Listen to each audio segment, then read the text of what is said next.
So as a writer, do you get like some perverse sense of joy by causing? I just asked the actors if they ever felt like assaulted, like I was harassing them on the page. I mean maybe a little bit, maybe a little bit, because it's, you can have them do these fun, fantastical things that we obviously sitting around our big wooden table can't do. So it is fun to be able to spin that out. But because we have such a small budget and no shooting time, I try not to torture them too much. Because there's not a lot of time for stunts. So, but it's fun, In both TV films, there really seems to be a resurgence of popularity for sort of the archetypes of the universal monsters, the vampires and the werewolves. Is there something that you feel that most intrigues audiences about these types of characters, especially on TV? I've been fascinated with how much people respond to vampires, and even when we started doing the show, and Jeremy and I started at season 1, you think like people really need more vampires, but I think there is that endless fascination of just, I think with vampires of being so powerful and so timeless, and that you've lived this whole life and you can sort of be, I think the idea of being able to be whoever you want and change yourself over and over again over the course of centuries is very romantic to me. So I think there's, in general, especially when times are tough in the real world, it's fun to be able to escape into something and have that sort of fantasy background. So I think that's partially what it is. I love your money, Do you find any similarities in the challenges in your life that brought you into the story? I do have 3 monster-like children. I think we probably do end up writing, all the writers, a lot of our own things, and because the show is so human, and we always say it should be able to work without the effects, it should be able to work without any mythology, it should really just be about these people and the challenges they're facing, and it just happens to have this heightened element to it. So we do bring in a lot of our own relationship stuff, or some like darker family stories, and we try to keep things real and relatable as much as we can in a world where there is so much that is unreal. What kind of challenges did you face in writing for this last season that you didn't face in the previous couple? In writing for season 3, or they're not writing for season 3? Yeah. Season 3 was actually a lot easier to write than season 2. Season 2 was really steeped in the vampire politics, and it was parts of it were very sort of heavy and dark in that way. And season 3 and also season 4 were sort of a joy of just more personal stories and getting the roommates back together and having them deal with sort of real, more grounded problems. So it's actually been easier. How liberating was it to actually finally give everyone what they wanted, and then now the show have to deal with the vampire politics or the werewolf politics, or the most part?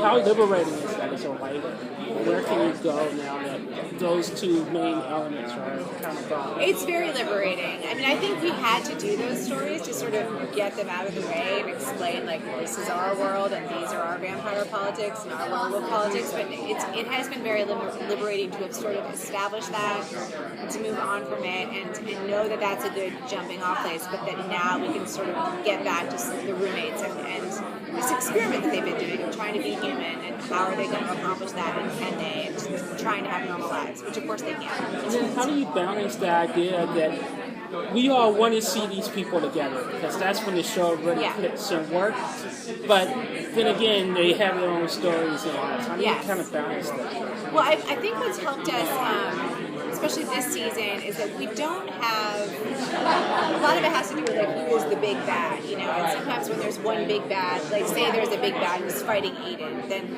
that takes up a lot of Aiden's time, but we're trying to, we don't really have that per se this year. They have a lot of different kinds of challenges, and you'll think someone is bad, but then we get rid of them in the middle of the season, or this seems like it's going to be a challenge, but it's more of an emotional one, and so they're really thrown together a lot more because they don't have that one person that they're all about. And if they do, it sort of affects all of them. So if Aiden is having a conflict, it bleeds into Josh's world, and Donna, Sally's relationship with Donna affects everybody. So we really are throwing them together much more.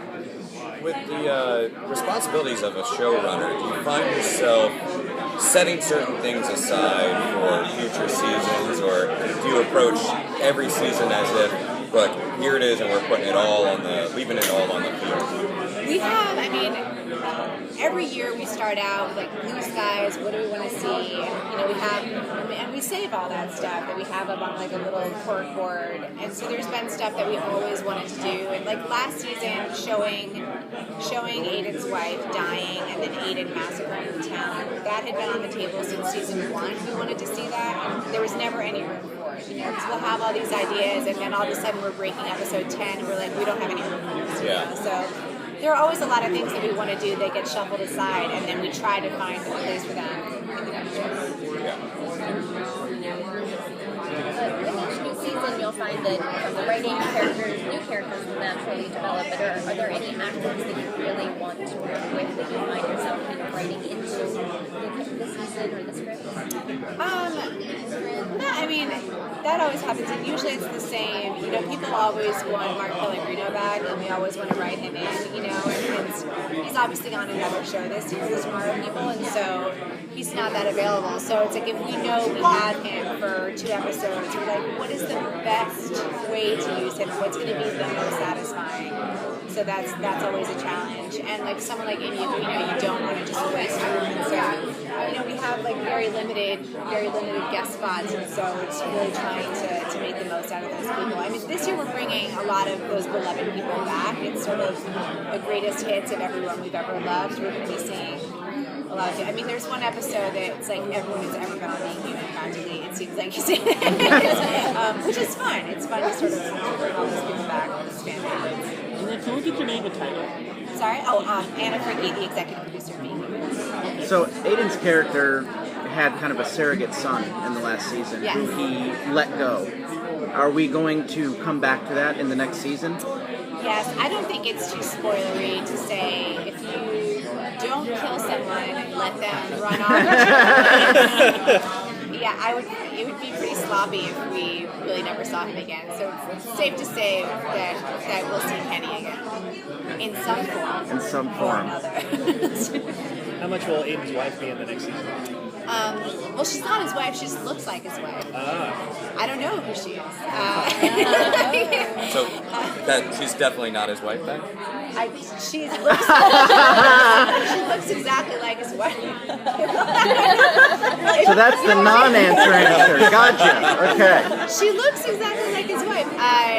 I'll tell you this, that we find out in episode 1. So we'll find. We're not going to string it along. But Is it his daughter? That person who gets out of the cab is someone we will see a lot in season 4. Okay. That's not his wife, but looks like his wife. This is great granddaughter. She looks exactly like his wife. Interesting. I'm not saying she's not. When you first sort of came on board, obviously I know Jeremy comes from the supernatural world, and that's something, and you come from these relationship-driven shows. Were you at all on a supernatural handicap when you first started this? Did you have to study up on? No, it's funny because when Jeremy, when we were dating and he went on to Supernatural the first time, and now he's running it, but when he went on to Supernatural the first time, I was much more of a genre geek than he was. I've always loved ghost stories and horror movies and this whole world. So, and I always have watched these shows. So I was sort of up in it. I just hadn't written it before.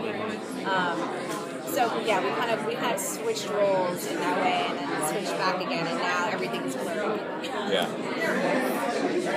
Is there something from these genre shows and stuff like that you like that you find yourself drawing from when you write?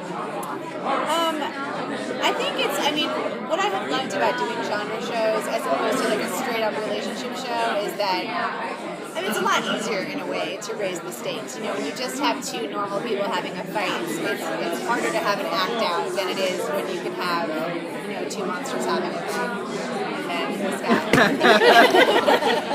But it's definitely, it's free. We have it's a really hostile. It's free. It's like, that's what yeah. I sit down and you're going with it's free. I didn't even need to hear what you just said. I literally sat down and I know exactly what you told me guys. I'm so tired all the time. No, it's okay. I'm just so sick of It's still no excuse for mediocre interviews, so really. I'm sorry. You will. Oh, I'm gonna do amazing things at this table. I'm gonna stay here. Yeah, you should. Just sit here and just watch. Well, here's the question. Can you write a scene where he has to talk about politics? Where he has to talk about politics? Yes. Oh. You know, Do it. If it was hadn't written thought for of me, I that. could talk about it all day long. All day long. We've already put him through a lot this season. Look, Yeah. look at him. What's up with that? Look at him. He looks crazy, right? Yesterday I was clean shaven. This is aging that fast. Yeah. Every year something gets weird. I know, it's what it is. Yeah. Next year, Kristen. Yeah. Is the beard a disguise for guy actors at Comic-Con? What's the deal with all the beards at No, I Comic-Con? told him to stop shaving. Yep. He had to stop shaving. And then I had to shave, and I was freaked out that I wasn't feeling it. And then But you're so manly that I love that commercial, by the way. Have you seen the commercial? The Alec Baldwin, I think it's a Capital One commercial. The beard growing contest. Yes. He's so funny. He's so funny. we should get him on the show. What's up with that? I don't know why we haven't gotten him. Have you grown a beard before? I always have. Just have fingers. I I always have beard. I have to Yeah, go. go. Get out of here. I'm sorry, by the way. I'm sorry too. Hijacked your tape. I was done. They don't care. Dude, thank you. Thank you. Thank you very Thank much. you. I'm sure it was I really almost freeing just, for all of like, us. grabbed you. Really freeing.